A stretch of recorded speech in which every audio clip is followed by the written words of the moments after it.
new LinkedIn Hiring Pro can't undo your last hire, the no-show. Who set you back because they didn't show up on day one, or day two, or ever again. And now your product launch is delayed because you're talking to alien abduction podcasters to track them down. But LinkedIn Hiring Pro can help make sure your next hire sticks. In fact, businesses who use LinkedIn are 24% less likely to reopen a role in the next 12 months. Hire right the first time with LinkedIn Hiring Pro. Post a free job today at linkedin.com/quality. But you know, happiness can be found even in the darkest of time. If one only remembers to turn on the light. It takes a great deal of bravery to stand up to your enemies, but a great deal more to stand up to your friends. The ones that love us never really leave us. Working hard is important, but there's something that matters, believing in yourself. If they can do it, why not us? Hey everyone, welcome to Hogwarts, a podcast. Hey everyone, welcome to another episode of Hogwarts, a podcast. Today we are covering the globalization of Quidditch, and Jen is back with us. Hey guys. But before we get to the globalization of the wizarding sport that we all love, we have a couple of shout-outs to get to. First one is from a very familiar personality. Elizabeth left a comment on the podcast. And Elizabeth said, so wait, if subs aren't allowed, but no other player is allowed to touch the snitch, does that mean a team that lost its seeker would not be allowed to have another player transfer roles mid-game? I think that's a great observation. It is a great observation. For those who have been journeying through the history of Quidditch with us, we covered some of the rules in one of the previous episodes, and we did take issue with a couple of the rules not going into enough specificity. Mm-hmm. Or covering the whole capacity of what that might mean. But this one we did not cover. We didn't, and this is a really good catch. And it's really interesting because I think different sports kind of do handle this differently, the question of substitutions. I wouldn't imagine that it's a forfeiture. It would just be something where, like in the Quidditch World Cup that we saw, where the other team has to make up for the point differential by scoring a ton. So maybe it's not something that ends the game. Maybe they can't sub in another, per that rule, it sounds like they can't sub in another player. Maybe there are circumstances where they could bring in someone. Maybe if it's like due to an injury, they could bring in someone. I'm not sure. I think if it were me building this sport, if you really don't want to have subs, so if the Seeker can't continue because, let's say, they're tired or something like that, okay, well, your Seeker's done then. Right. And you can't replace that player. You can't switch over a chaser. You can't do anything like that. If, again, for me, if the Seeker was injured by particularly a foul, if something was done illegally to injure the Seeker, right, I would allow them to either bring in a new Seeker or at least transition one of their current on-pitch players to the Seeker role. But this also brings up the question of, so how big are these Quidditch teams? Is it that they have a starting 7? Because the Quidditch teams at Hogwarts are just the 7. Yeah. So they don't exactly have a bench. They don't have a reserve. Well, and when they do wings. lose a player because of like a suspension or something like that, or a detention or something like that, they literally just go back to the tryouts and pluck the last cut kid. Right. But that's in between matches. We've never seen them do it intra-game. It's also a school, so I don't know how a professional team would do that, or how the league would limit roster size or anything like that. Because you're right. I would imagine with the travel that's involved and with the length of games and all that, like if you had a bunch of games in a relatively short amount of time, like you'd want to maybe shuffle through a couple of players, maybe switch out chasers or something like that. It does sound also like it's more designed to be similar to baseball, where if a player is injured or a player is taken out of the game, they're out. There's no coming back, as opposed to something where, like with hockey and basketball, it's a little bit more fluid. You can switch off players who are on the court or on the ice versus who's on the bench. So there's a little bit more movement there, but this sounds fairly rigid when it comes to how they handle substitutes. But it's really interesting to think about do they handle injury substitutions differently than like penalty substitutions, than ejections? Because there's a lot of nuance for how players can actually get taken out of the game. And even if it's an injury, was it because of a foul? Mm-hmm. Or was it because of a natural play that happens and you just happen to be hurt? Right. Is there a difference in subs based on that? Right. So I guess to answer Elizabeth's question officially, we would nitpick that there's not enough clarity in the rules to answer such a thing definitively. We do have one other comment from Grant, who left a comment on one of our Quidditch Through the Ages episodes. And Grant says, I love giving you guys rabbit holes to dive into. We love hearing them. We love hearing and diving into those rabbit holes. Here's another rabbit hole for you, since we're discussing Quidditch. It was a throwaway comment, but in Sorcerer's Stone, Harry compared Quidditch to basketball, and Wood asked him what that even was. Just saying, how much fun would it have been if there was a chapter at any point where Harry tried to teach the Weasleys how to play Muggle sports, like basketball, baseball, or, since it's Britain, cricket or soccer? That would be so fun. And now I wish that we had had some sort of insight into this. I want to see the Weasleys hustle people at pool. Just a little charm to help you out a little bit? Yeah. That would be a really good side story of just the Weasleys just trying to hustle random muggles at various muggle activities. Now, to go down this rabbit hole, because the Weasleys are a very athletic family, what muggle sport do you think that each Weasley member would be good at? Oh, man. I think Charlie could probably be good at probably every sport. I think he could fit because he's got that kind of more athletic build. Mm-hmm. So he could probably transition pretty well to almost anything. Maybe not basketball, because I don't know how tall he specifically is. But I think he would be really good at like American football. He could probably play global football. Mm-hmm. I think those would be pretty good. He could probably do baseball if he came over to America. The twins, and maybe even Ron, although Ron does not seem to be the most coordinated of the Weasleys. But the twins could probably get away with playing basketball since they're a little taller. That was my first thought. Yeah. Was the Weasleys have height on their side, and I think that would be an asset. They could also play baseball. They're really good at swinging a bat. Yeah, that's true. So, I mean, they do have the hand-eye coordination for it. Mm-hmm. Cricket, if you're wanting to stick with a more globalized sport, again, swinging a bat and hitting a ball, cricket would be good for them as well. Ginny's another one like Charlie, where she's probably athletic enough to do multiple sports. Yeah. Which is really nice. And I don't think Percy has any interest in doing sports. And Bill probably could if he wanted to. I just don't think he wants to. Yeah, I can't see Percy really being any sort of athletic for this. No, full nerd. Definite nerd vibes. I definitely thought the Weasleys could maybe do basketball.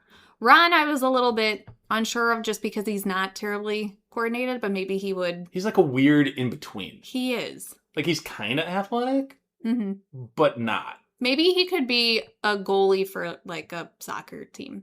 He does have some height, some length. Yeah. For some reason, when I was thinking about this, I kind of pictured Ginny playing tennis. I could see it. I think I would love just like a page of Harry trying to explain one of the sports. I think soccer, football would be a good one, since I think that sport does translate well to Quidditch in a lot of ways. So maybe that one would be interesting for him to try to explain. Yeah. Also, like, there's all these, memes or jokes going around that the series happens in the 90s and there's no mention of, like, Michael Jordan. Yep. I don't know if wizards are aware of, like, big things happening in the Muggle world, at least in the entertainment sense. How are the Spice Girls never mentioned? Right? Like, yeah.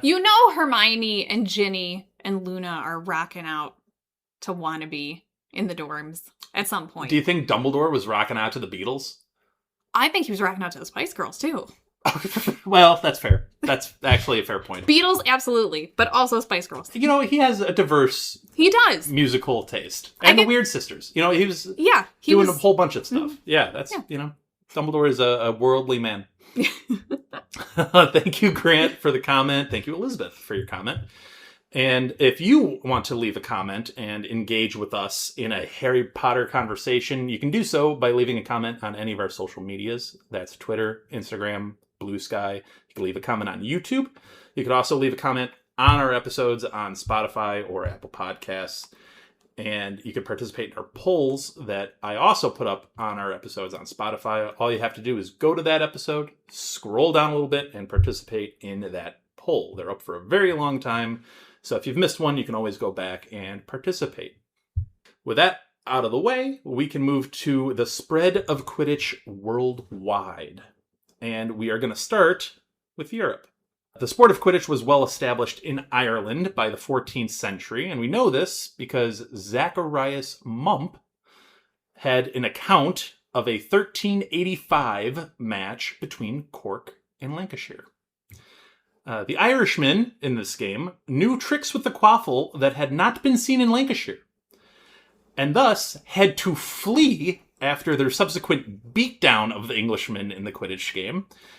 And they had to flee because English fans drew their wands and chased them out of Lancashire. It expands a little bit further to Norway, fairly early in the 1400s.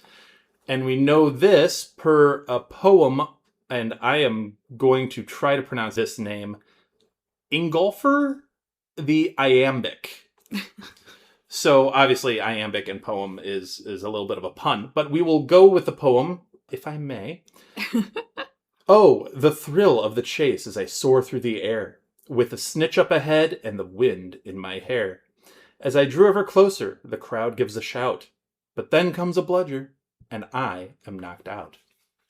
A wonderful poem. Classic, really. I like how literature, just like in our own Muggle history, you could look at what people were doing or what the spread of something was just based on like literature, which is always interesting as a good historical source. And that's how we find out the game is spread to Norway. France also adapted the game in the early 1400s, and we know this, similarly, to a play that was done. And the play's title was, Alas, I've Transfigured My Feet. Not the best title, in my opinion. No, but I would definitely go see it. You would? Yes. I mean, I suppose it does perk interest. It does. It leaves me with more questions than answers, which really... That's fair. Now I need to know how or why. Why, yeah. Or what he transfigured them into. All valid questions. Okay, they got our ticket. Yeah. All right, fine. This piece of the play is essentially a person not being able to go to the market on a given day because he is the keeper in a match that same day. So the reference to a keeper and stopping goals is your indicator that France has now adopted Quidditch. In 1473 was the first World Cup. However, despite the title World, there were only nations from Europe competing in it. And the final featured teams from Transylvania and Flanders. Ooh. This is also known as the most violent game of all time. And some of the transgressions that occurred were the transfiguration of a chaser into a polecat, the attempted decapitation of a keeper with a broadsword, and the release of 100 vampire bats from under a Transylvanian captain's robes. Love it. Wow. Yeah. I'm so happy that it was an attempted decapitation and not a completed decapitation. Yes. That's terrifying. Yes, that would be kind of concerning. Yeah, that would be a problem. Mm-hmm. That may have stunted the sport's growth. That would, yeah. It's honestly, it's quite surprising that the sport continued beyond that, if we're being real for a second. Jen, would you keep 100 vampire bats under your robes? I mean, to use for the element of surprise. I get vampire bats are small, Mm-hmm. but 100 of them, that's a lot to keep under your robes. I would honestly just be more concerned about, like, if I get hit with something or, like, a player rams into me, I don't want the bats to get hurt.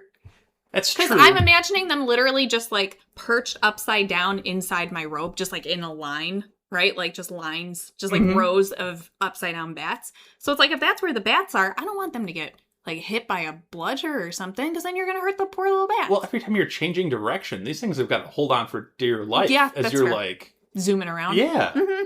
And then I'm assuming the game got into the hours of the evening, because I imagine the bats are not going to be very mobile during the day. Mm-hmm. So as soon as the sun goes down, do they just like all like emerge from this guy's cloak? Like it. I think that would be pretty hilarious, not gonna lie. That Like- would be intimidating, though, seeing all these bats No, flying at you. It would be a great element of surprise. It really would. I'm sure it's illegal. I'm sure it's against the I'm rules. sure it's probably against Um, one of these massive yeah. 700 plus rules. Yeah, kind of like the attempted decapitation with a broadsword. Also, like, okay, hold on. Put a pin in that for a second. Mm-hmm. I do think that the vampire bats one genuinely made me laugh. Okay. Just because I think it doesn't feel super harmful. It just feels really confusing. Because imagine that you're on the other team and some guy just lets loose a bunch of bats. I would be so lost with what was happening. It's a good diversionary tactic. I mean, that is a swarm of bats Yes, all over the place. that's a lot of bats. It'd be hard to navigate. Now, the other things I don't find as amusing. The attempted decapitation feels very aggressive. Why do they have a broadsword in a Quidditch match? Yeah, well, I mean, I'm assuming they hid that under their robe, Right. too, which is nuts. That's a lot more concerning to Yeah. me. Why are you bringing swords to a game? Can we just take a time out about that and just say it's interesting in general that wizards would even have swords or axes or anything like that, Also given a they fair have point. wands? Mm-hmm. No, that's a good point. Like, We do see that though in various places, like the hall, the armor hall in Hogwarts and stuff, where it's like Yeah. the armor and things. Like it does have. There are a lot of medieval influences in these things, even though I'm not sure that they're needed. it's just an interesting kind of dynamic, considering I think a lot of wizards of our modern story would scoff at the fact that they have a lot of muggle weapons. Mm-hmm. Maybe wand magic was more primitive back then, so they had to rely on more physical items. I mean, doesn't make a broadsword any less lethal. There are wands in play. I mean, they can still get the job done. yeah, So, That's fair. It just surprises me. We get all these accounts of broadswords and axes with witches and wizards, and I'm like, wait a second. What do you think about the transfiguration of the chaser into a polecat? That one I kind of viewed more of like a nuisance. Did someone then untransfigure I hope so. immediately? I would really hope so. I hope that they halted the game to untransfigure him from a polecat. It does seem very dangerous if you're transfiguring someone on a broom. They could fall, they could hurt themselves. It could be on the surface seen as kind of amusing, but I think if you think about it, it's a bit more dangerous for the player. So I wasn't a fan of that one. Well, in 1652, the European Cup was introduced as the World Cup then became truly global in the 17th century. Now we're getting some more European teams as a whole. I know we had the teams that we just did in the last episode were from basically Britain, Wales, Ireland, Northern Ireland, that region, Scotland. But now we're getting the full European experience.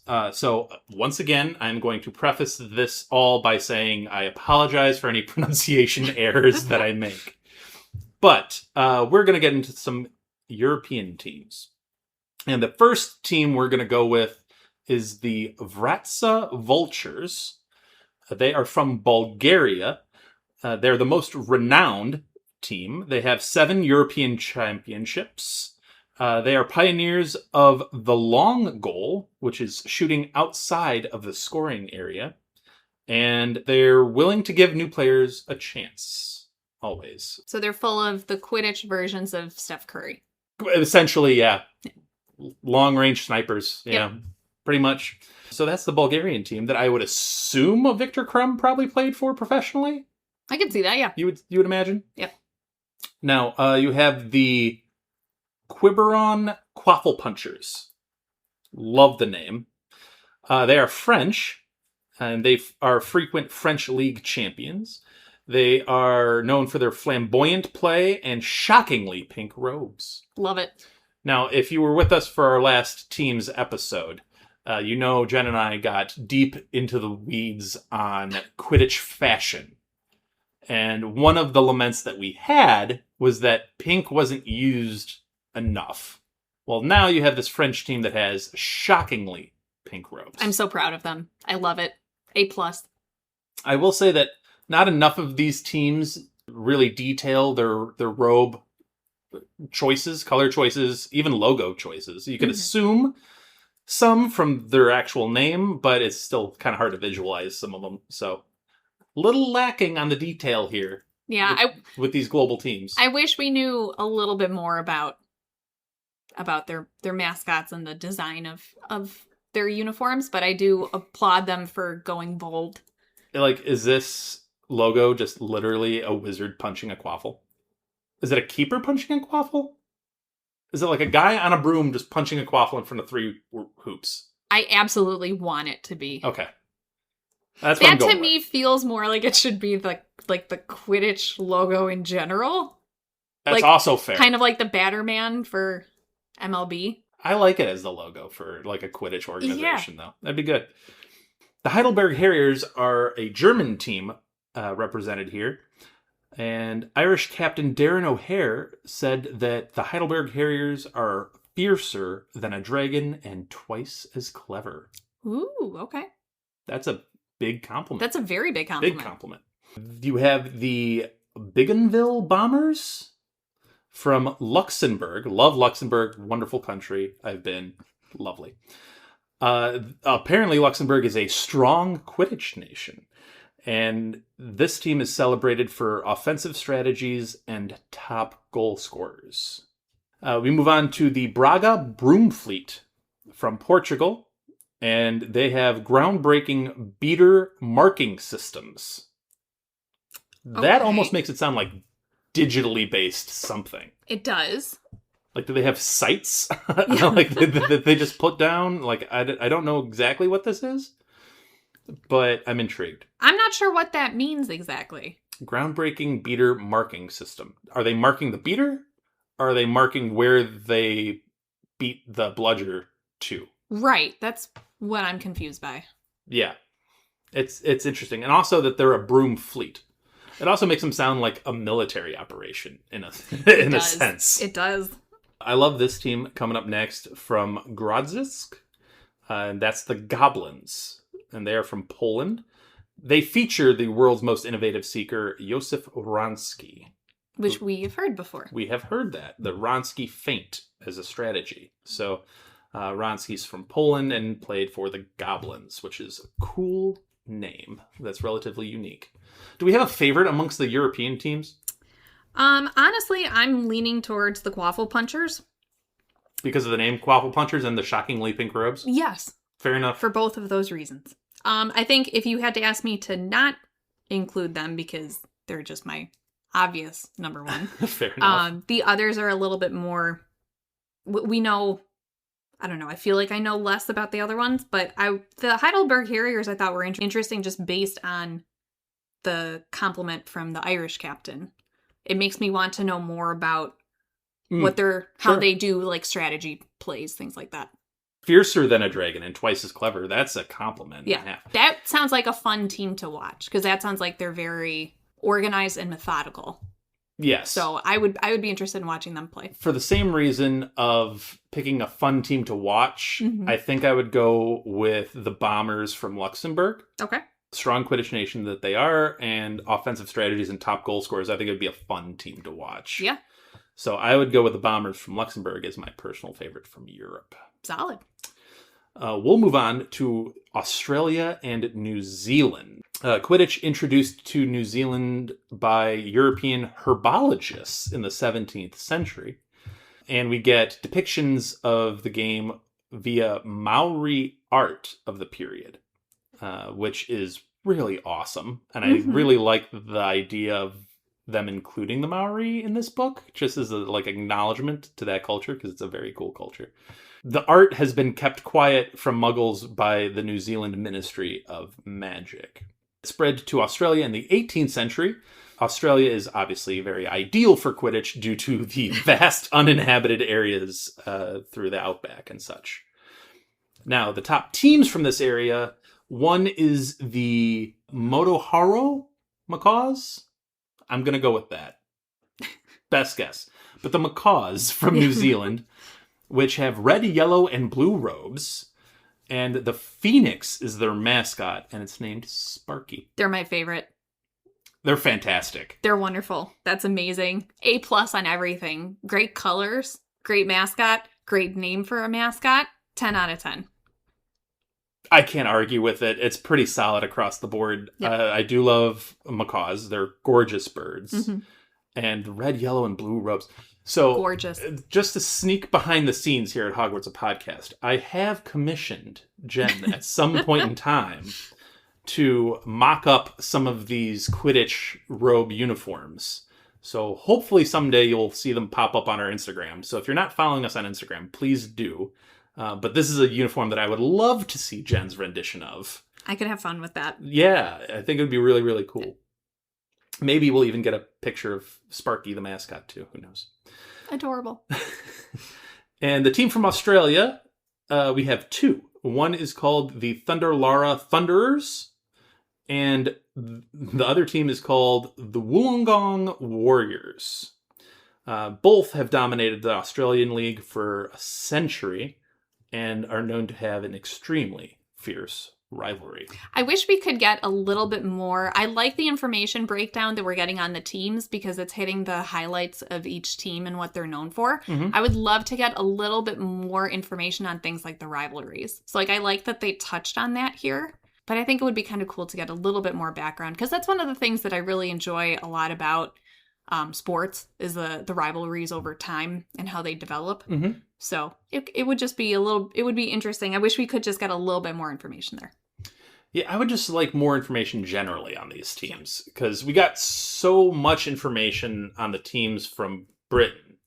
Mm-hmm. And that was great. And I really enjoyed diving into those teams a little bit more. And I get that there are a lot of teams from all over the world that we have to get to in this episode. And that's why they're kind of like... Cliff notes? Yeah. Yeah. A little bit. And I wish we were still able to get more. But we will pause here, take a little break, and we will be back for teams from Africa, North America, and South America, as well as Asia. We're getting a lot of teams still to come here. So we will take a little break, and we'll be right back. Love it. Before we get to our break sound, I'd like to acknowledge our friend Andy, who helps us produce our intros and our break sounds. If you want to hear more of Andy's work and like Formula One racing, check out the Outlap F1 podcast. It's your one-stop shop for Formula One news, insights, race previews, and reviews. You can find them wherever you listen to podcasts, and they even have a YouTube page. So check out Andy and Cody and join them on the Outlap. This episode is brought to you by Accenture. When your advertising operations fall out of sync, everything else follows. Spotify and Accenture are working together to reinvent the rhythm of ad sales, using automation, analytics, and smarter workflows to simplify campaign delivery and access better data across the business. The result? Less time spent on operations, more time connecting brands with the moments and fandoms that matter most. Learn more at accenture.com/Spotify. I love magic. All right, so we are back with teams from Africa, Quidditch teams from Africa. Now, the broomstick was introduced to Africa by Europeans traveling in search of information on alchemy and astronomy, subjects which African wizards have been particularly skilled at. So that's kind of a cool nod to that area's magic. Mm-hmm. I know in the Hogwarts Legacy games, you meet a character who's actually from Africa and is transferred in. Yeah. And she kind of gives you some updates on like what their branches of magic are actually specializing in and what she had to adjust to in the British style of magic. Really cool little nod to globalization of magic and what the differences are. That was a nice touch in the game. I really liked it. Yeah, it was a really cool thing. Quidditch is growing in popularity in Africa. So let's get to the top teams. We start off with the Patonka Proudsticks. They are from Uganda and are a particularly emerging Quidditch nation there in Uganda. They held the Montrose Magpies to a draw in 1986 to the astonishment of the world. So that put them on the map. We love a good upset. Always love a good upset. 6 players have recently represented Uganda in the World Cup, and that's the highest number of players from one individual team. So the Proud Sticks are quite emerging as a Quidditch powerhouse. You have the Chamba Charmers from Togo, and they are the masters of the reverse pass. That sounds fun to watch. It does. It strikes me as either in American football, like a lateral backwards, or in rugby when they like just swing it back and then try to go forward. Mm-hmm. So that's an interesting kind of thing from Togo. The Gimbi Giant Slayers from Ethiopia are 2-time All-Africa Cup winners.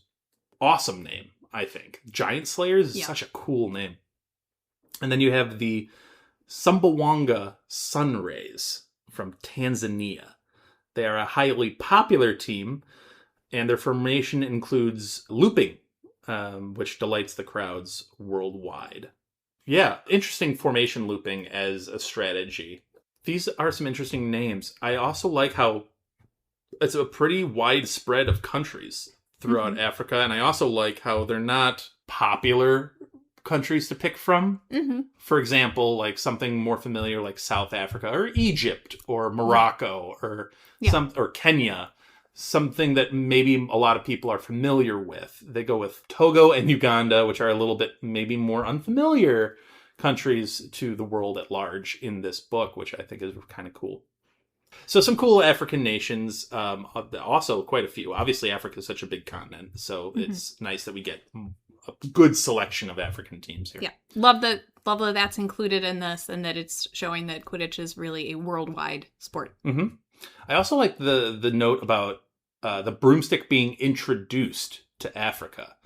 So I know you get like some ideas of the flying carpet in maybe like Egypt specifically, but I wonder what other modes of magical transportation there might be throughout the continent. Like we said, it's a very large continent and a very diverse continent with cultures and languages and all that kind of stuff. So I wonder if the rest of Africa had a different mode of magical transportation. It would be really interesting to, like, that's a great question. So now we move on to our home here in North America. And Quidditch arrived in the early 17th century. So that's pretty early for North America. Slow to spread due to heavy anti-wizard feelings. Thank you, Salem. Canada has actually produced 3 top teams from North America. You have the Moose Jaw Meteorites. Love the name. Love it. Absolutely fantastic. They were threatened with disbandment, however, in the 1970s due to post-match flyovers of neighboring towns with sparks from broomtails. The games are a big wizarding tourist destination, which is hilarious because how many people, and no slight to Moose Jaw, but how many people are going to Moose Jaw on vacation? Yeah. If you don't know Moose Jaw, it'd be hard pressed to be like, yeah, that's where I want to go. But it's really cool that their Quidditch team draws such a crowd. And that's awesome. I can imagine just like an influx of people out of nowhere to that city, and then just people like, what are all these oddly dressed people doing What here? is happening right now? Yeah. Be a little weird. Now, the other 2 teams from Canada have like no information on them given, but it's the Haileybury Hammers and the Stonewall Stormers. So Moose Jaw kind of takes the cake as far as Canadian Quidditch teams, I guess. I guess they're the main one. I guess so, yeah. Now, the U.S. is not as successful at Quidditch due to the game of Quad Pot, which is a variant of Quidditch. The game of Quad Pot was invented by Abraham Peasgood. And basically, his quaffle touched his wand and exploded after a few tosses. He developed a game around the explosive properties of the newly invented quad, or magically changed quaffle. So the game is basically 11 players per side. They must pass from teammate to teammate, attempting to get it into the pot before the quad explodes. If it explodes while the player is holding it, that player must leave the pitch. Once in the pot or cauldron, a solution prevents the quad from actually exploding. So like a potion in the cauldron, if you will. the sport has had some small success actually migrating to Europe. Okay, I have some questions on this. The way that I'm reading it, and I think that I'm reading it incorrectly, is that it's passing from teammate to teammate, which suggests to me that it's just 2 lines of 11 players trying to pass, like, down a ball into... Similar like, to rugby their again? own. Not quite. If I take a very literal interpretation of this, which is probably incorrect, the first way that I read this was passing from teammate to teammate. Almost makes it sound like you have 2 lines of 11 players, and it's a race to see who can get it from one end down to the cauldron, which I know is not correct. So I'm assuming then, since I know I'm interpreting it wrong, that it's supposed to be something where there's like a pot on one side and a pot on the other side, and you're trying to get it into... Are you trying to get it into your own pot? So, as far as I'm aware, with it being a variant of Quidditch, it's basically Quidditch, except now the quaffle explodes. So, because Quidditch wasn't dangerous enough as it is. So, if the quaffle's now a ticking time bomb, essentially, it might be like if you're going to basketball, like there's a shot clock on it now. Okay. You have to score before the shot clock goes off. Okay. And the other team is trying to prevent you from doing that. And if it explodes in your hand, then that player is out. Unless I'm reading this wrong, it sounds like it's more of a defensive game than an offensive game. I think you can certainly play it that way because you'd want to prevent the other team from scoring it, and you'd want it to blow up in that player's hands. But then you almost want them to have possession of it more.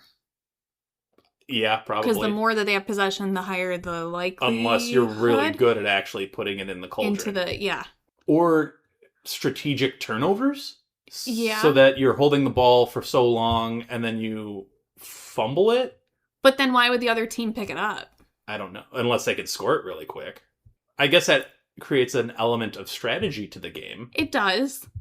I'd have to maybe see it played out a bit more, but I'm not sure that from what I'm reading or how I'm visualizing it, that I think it's an interesting game. Fair. But Quidditch, however, is gaining popularity in the U.S. The U.S. does have some top teams. They have 2 specifically that are worth mentioning. They have the Sweetwater All-Stars, and they are from Texas. I laugh because it's like Sweetwater All-Stars. How bland could you be for a team name? Yep. And it's disappointing, honestly. Yeah, but All-Stars also feels like a Texas team. Yeah, that's true too. But I'm like, do better. The Sweetwater All-Stars from Texas. They beat the Quaffle Punchers in 1993 after a thrilling 5-day match. So that's a big win. You also have the Fitchburg Finches, who are from Massachusetts. They are the 7-time U.S. League champs. And Maximus Brankovich III, who's a Seeker, Captain America at the last 2 World Cups.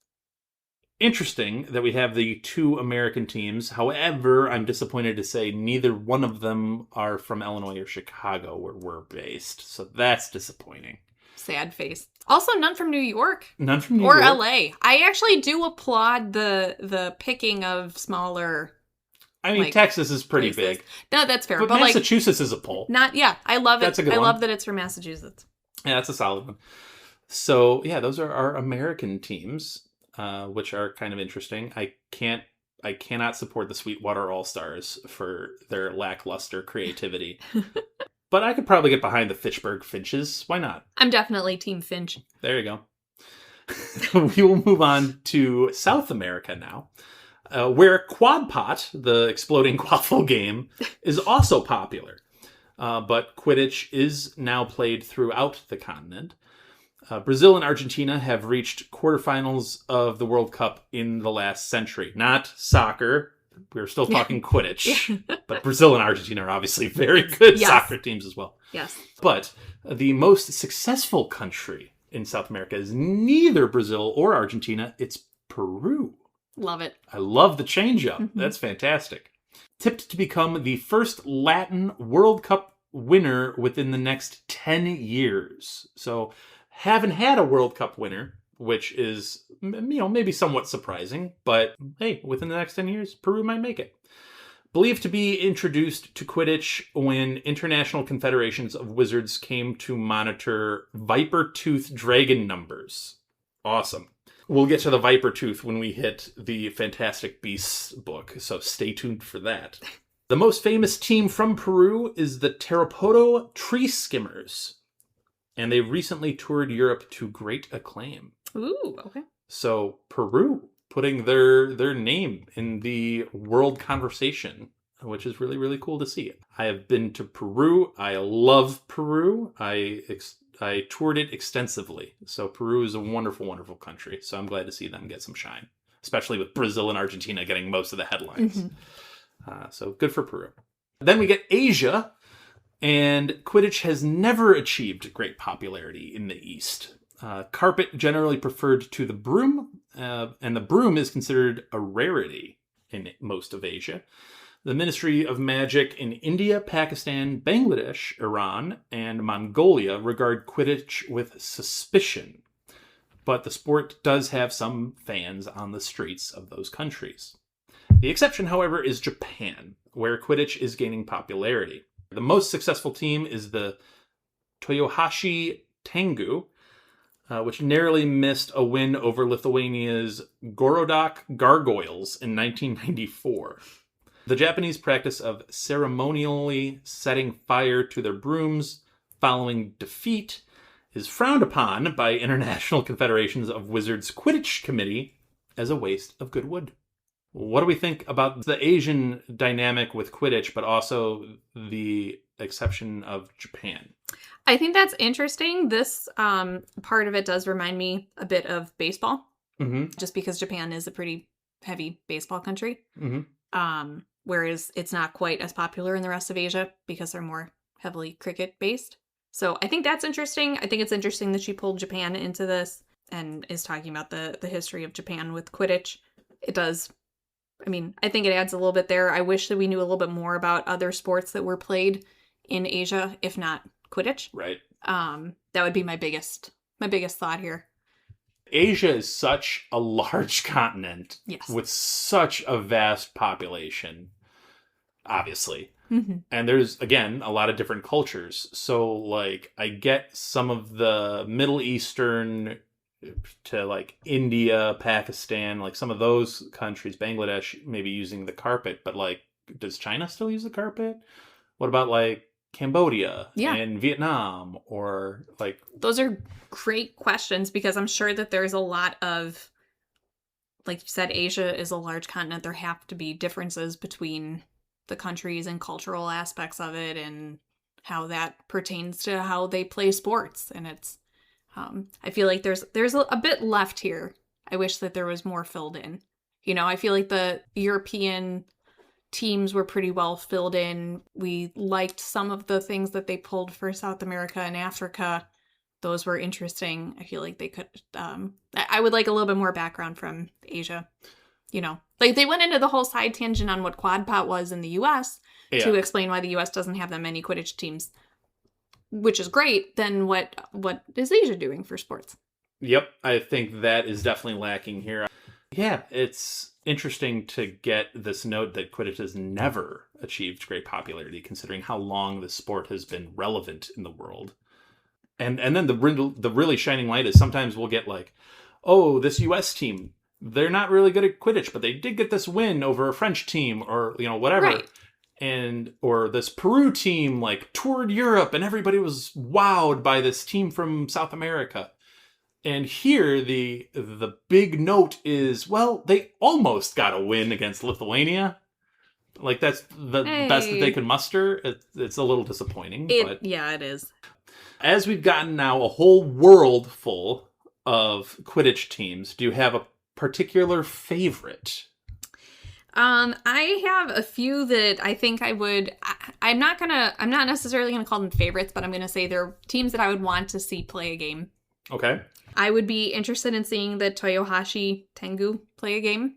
Okay. And that is purely from, not really this description because it doesn't give us much, but more so just based on what I know about Japanese baseball culture. Sure. So I think, because that's something that's, I think, on my bucket list. I would like to someday get to a Japanese baseball game. So I would say that would be That would be one of them for me. Definitely one of them would have to be the macaws, because that's just an awesome mascot color scheme. I think that would just They're be really awesome, fun to yeah. see. Yeah. Mm-hmm, for sure. And then I would be, in terms of like European stuff, I know we talked about the Quaffle Punchers, they would be one, but then also the Harriers or the Bombers for the offensiveness, I think could be fun.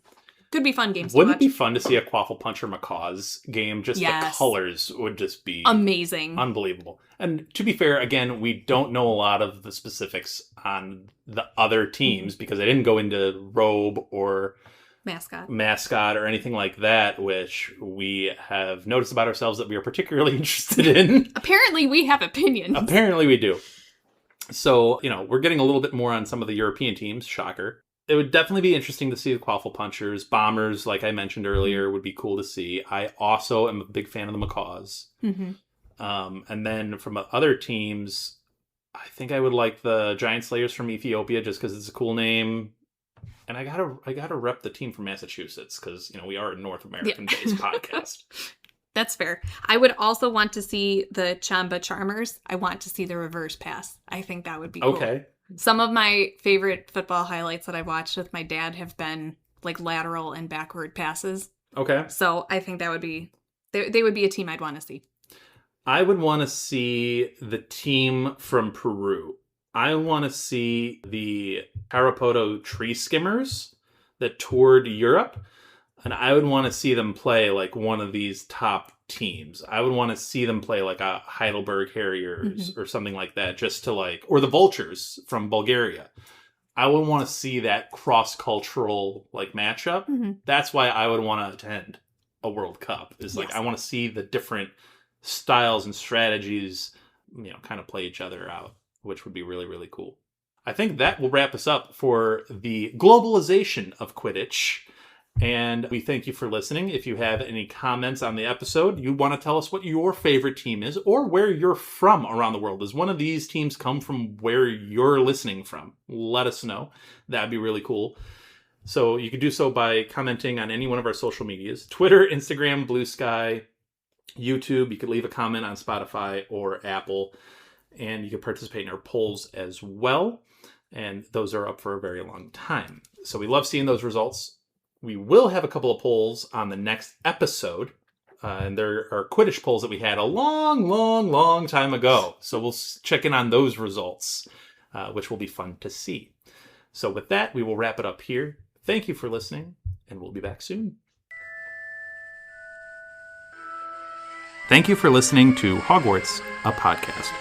If you like what you've heard, please click the subscribe button on your preferred podcasting app and follow us on Twitter and Instagram @HogwartsAPod.